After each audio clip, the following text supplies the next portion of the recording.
I will show you how to delete chats on DeepSeek in just a few seconds. If you find this helpful, please don't forget you can subscribe and leave a like for more. So DeepSeek is this new trending AI, which some people say is more powerful than ChatGPT, and it's completely free.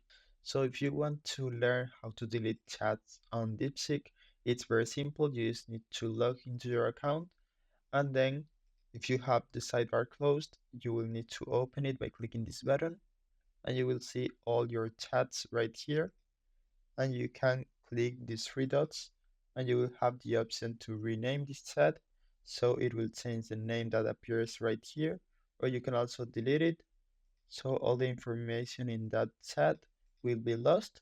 And you also have this option to delete all the chats at once. You need to click your profile at the bottom left and then delete all chats. You will need to confirm your choice, and now all the chats right here will disappear, and now as you can see I don't have chat history. So that's it. I hope it was helpful and thanks for watching.